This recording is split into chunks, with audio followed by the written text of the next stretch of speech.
இந்த புகைப்படத்தில் நீங்க பார்க்கலாம். புனிதமிக்க மஸ்ஜிதுல் அக்ஸாவுக்கு வெளியில திரண்டு நிற்கக்கூடிய பெருநாள் தொழுகைக்காக பாலஸ்தீன சகோதரர்களை தான் நீங்க பார்க்குறீங்க. ஆண்கள் பெண்கள் என்று 1,40,000க்கு மேற்பட்டவர்கள் பெருந்திரளாக பங்கேற்றிருக்கிறார்கள். எத்தனை அடக்குமுறை இருந்தாலும், எவ்வளவு அநியாயங்கள் இழைக்கப்பட்டாலும் எங்களுடைய இபாதத்துக்களை நாங்கள் விடமாட்டோம். வடமேற்கு ஈரான்ல இருக்கக்கூடிய தப்ரீஸ் சர்வதேச விமான நிலையம் இன்றைக்கு மீண்டும் திறக்கப்பட்டிருக்கிறது.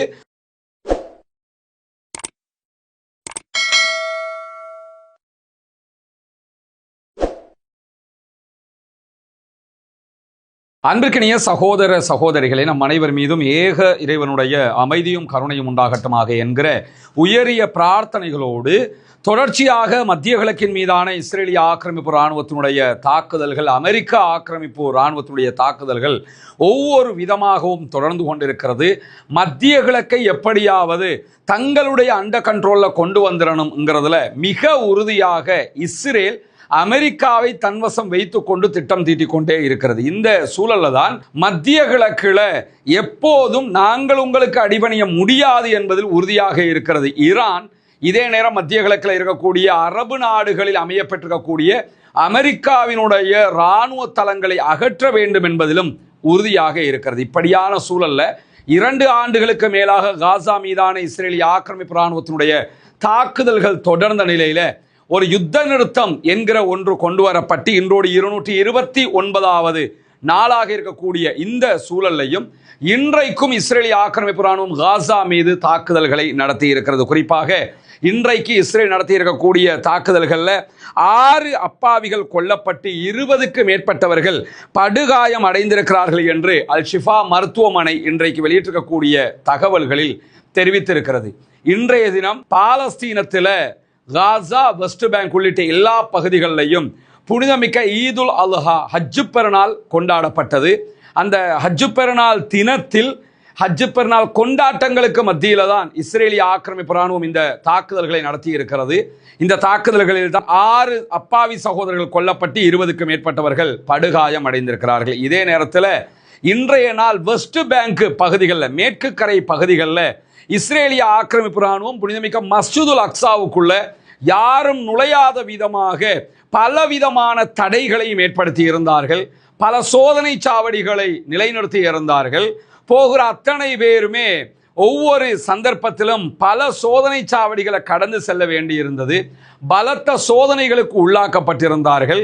பெண்கள் மீது பாலியல் தொந்தரவுகள் கொடுக்கப்பட்ட செய்திகள் எல்லாம் பதிவாகி இருக்கக்கூடிய சூழல்ல இவ்வளவு அநியாயங்களையும் அட்டூழியங்களையும் கடுமையான அடக்குமுறைகளையும் மீறி இன்றைய நாளில் புனிதமிக்க மஸ்ஜிதுல் அக்ஸாவில் பாலஸ்தீன மக்கள் 1,40,000க்கு மேற்பட்டவர்கள் பெருநாள் தொழுகையில் பங்கேற்றிருக்கிறார்கள் என்கிற மகிழ்ச்சிகரமான செய்தியும் வெளியாகி இருக்கிறது. எனக்கு பின்னால் தெரிகிற இந்த புகைப்படத்தில் நீங்க பார்க்கலாம். புனிதமிக்க மஸ்ஜிதுல் அக்ஸாவுக்கு வெளியில திரண்டு நிற்கக்கூடிய பெருநாள் தொழுகைக்காக பாலஸ்தீன சகோதரர்களை தான் நீங்க பார்க்குறீங்க. ஆண்கள் பெண்கள் என்று 1,40,000க்கு மேற்பட்டவர்கள் பெருந்திரளாக பங்கேற்றிருக்கிறார்கள். எத்தனை அடக்குமுறை இருந்தாலும், எவ்வளவு அநியாயங்கள் இழைக்கப்பட்டாலும் எங்களுடைய இபாதத்துக்களை நாங்கள் விடமாட்டோம், எங்களுடைய வணக்க வழிபாடுகளை விட்டுக் கொடுக்க முடியாது என்பதில் உறுதியாக இருக்கிறது பாலஸ்தீன சமூகம் என்பதற்கு ஒரு மிகப்பெரிய எடுத்துக்காட்டாக இதை நம்ம புரிஞ்சுக்கிற முடியும். இப்படியான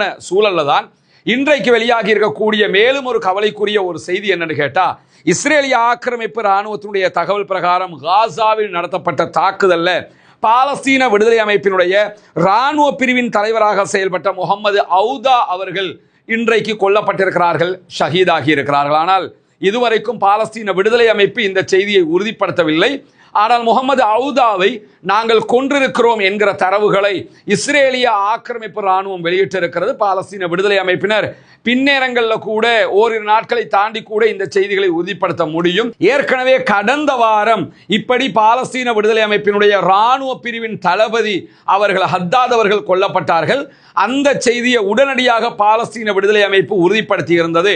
ஆனால் முகமது அவுதா அவர்களுடைய மரணம் தொடர்பான செய்திகளை இன்னும் அவர்கள் உறுதிப்படுத்தவில்லை. ஆனால் ஓரிரு நாட்களுக்குள்ளாக உறுதிப்படுத்துவதற்கான வாய்ப்புகள் நிறையவே இருக்கக்கூடிய சூழல்ல தான் பாலஸ்தீன விடுதலை அமைப்பினுடைய முன்னாள் உளவுத்துறை தலைவராகத்தான் முகமது அவுதா அவர்கள் செயல்பட்டு வந்தார்கள். ஆக்கிரமிக்கப்பட்ட மேற்கு கரை வெஸ்ட் பேங்க் பகுதிகளில் தான் சாமுவேல் பள்ளிவாயல் அமைய பெற்றிருக்கிறது.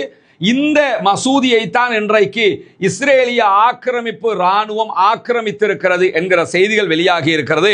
இந்த பள்ளிவாயல் இஸ்லாமிய வகுப் வாரியத்துக்கு கீழாக இருந்த பள்ளிவாயல். அந்த பள்ளிவாயலை அவர்கள் அபகரித்திருக்கிறார்கள். ஆல்ரெடி இப்ராஹிமியா என்கிற மசூதியை அவர்கள் அபகரித்திருக்கிறார்கள். பலத்த எதிர்ப்பையும் தடையையும் ஆக்கிரமிப்பையும் மீறி இன்றைக்கு இப்ராஹிமியா மசூதிக்குள்ளேயும் பாலஸ்தீன மக்கள் பெருநாள் தொழுகையை நடத்தினார்கள் என்கிற செய்திகளும் வெளியாகி இருக்கக்கூடிய சூழலில் தான் இந்த பள்ளிவாயலை அவர்கள் அபகரித்திருக்கிறார்கள் என்கிற செய்திகள் வெளியாகி இருக்கிறது. இதே நேரத்தில் ஈரானுக்கும் அமெரிக்காவுக்கும் இடையிலான சமாதான ஒப்பந்தம் என்பது ஒரு இழுபறியிலேயே இருக்கக்கூடிய சூழல்ல திடீரென நேற்றைய தினம் ஈரானுடைய பந்தரப்பஸ் பகுதிகளில் அமெரிக்க ஆக்கிரமிப்பு ராணுவம் தாக்குதல்களை நடத்தியிருந்தது. IRGC-யிடம் இருந்து அமெரிக்க ஆக்கிரமிப்பு ராணுவத்திற்கு த்ரெட்ன் இருக்கிறது, அச்சுறுத்தல் இருக்கிறது. அந்த அச்சுறுத்தல் காரணமாகத்தான் நாங்கள் தாக்குதல் நடத்தி இருந்தோம் என்று ஒரு வியாக்கியானத்தையும் அமெரிக்கா சொல்லி இருந்தாங்க. அதற்கு பதிலடியாக இன்றைய நாளில் அமெரிக்காவினுடைய சில இடங்களை இலக்கு வைத்து ஈரான் தாக்குதல்கள் நடத்தி இருக்கிறது என்கிற செய்திகள் வெளியாகி இருக்கிற அதே நேரத்தில் இன்றைய நாளில் மீசான் செய்தி நிறுவனம், ஈரானுடைய செய்தி நிறுவனம் வெளியிட்டிருக்கக்கூடிய செய்தி பிரகாரம் வாஷிங்டனுடைய தெற்கு ஈரான் மீதான தாக்குதல்களுக்கு பதிலடியாக தெஹ்ரான் அமெரிக்காவினுடைய ஒரு ஆளில்லா விமானத்தை சுட்டு வீழ்த்தி இருக்கிறது.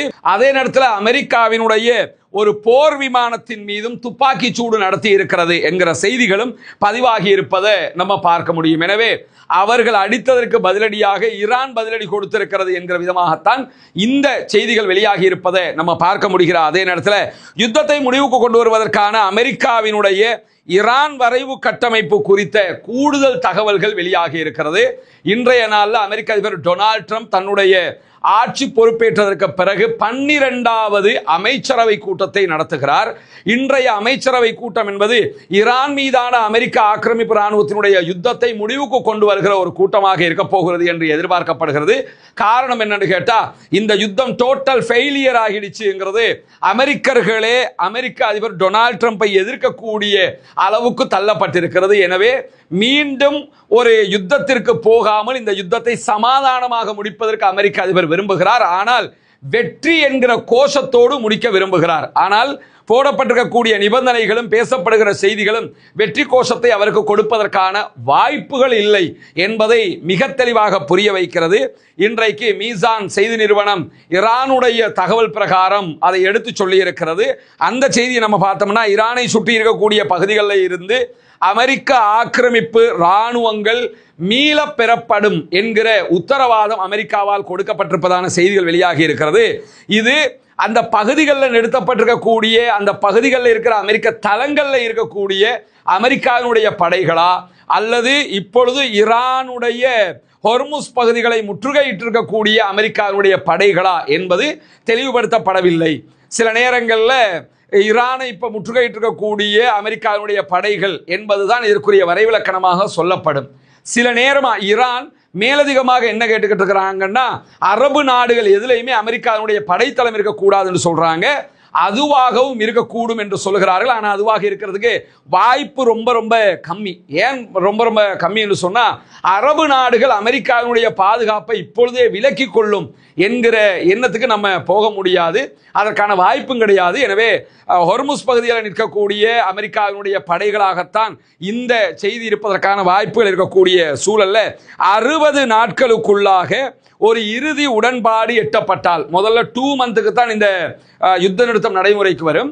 இதுல விரிவாக பேசப்பட்டு ஒரு ஒப்பந்தம் நடைமுறைக்கு வந்துவிட்டது என்று சொன்னால், ஐக்கிய நாடுகள் பாதுகாப்பு கவுன்சில்ல அந்த ஒப்பந்தம் போடப்பட்டு அதிலே இது பாஸ் பண்ணப்படும். இதுதான் ஈரான் கேட்டுக்கிட்டே இருக்கிறது. யுத்த நிறுத்தம் வரணும், நிரந்தர யுத்த நிறுத்தம் வரணும், அதை நீங்க UN செக்யூரிட்டி கவுன்சில்ல போடணும், UN செக்யூரிட்டி கவுன்சில்ல தான் இது பாஸ் ஆகணும் அப்படிங்கிறாங்க. இதுக்கு 2 காரணம். ஒன்று, UN செக்யூரிட்டி கவுன்சில்ல பாஸ் ஆனா அங்க வீட்டோ பவர் கொண்ட 5 நாடுகள் இருக்கிறது, அதோடு சேர்த்து தான் இது பாஸ் ஆகும். எனவே இந்த அமெண்ட்மெண்ட்ங்கிறது ரொம்ப முக்கியமான வேல்யூபிளான ஒன்றாக மாறிடும்.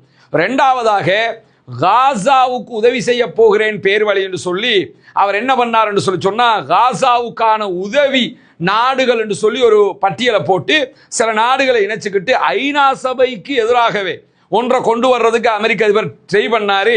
அது ஆல்ரெடி ஃபெயிலியர் ஆயிடுச்சு. இந்த ஒப்பந்தம் தற்போது ஐநா பாதுகாப்பு கவுன்சிலில் பாஸ் ஆகுமாக இருந்தால் அந்த அவர் உருவாக்கின காசாவுக்கான திட்டம் மொத்தமாக அந்த அவர் ஐநாவுக்கு பகரமாக ஒன்று கொண்டு வர பார்த்தார்ல, அது இன்னும் நாசமாகி போவதற்கான வாய்ப்பு இருக்குது. காசாவுக்கான திட்டம் அவர் கொண்டு வந்தது எதுக்குன்னு கேட்டா ஐநாவில் எந்த கேள்வியும் வராம நாங்க நினைச்ச மாதிரி செய்ய போறோம்னு சொல்லி காசா அப்பாவிகளுக்கு அநியாயம் இழைப்பதற்காக கொண்டு வர போனார்.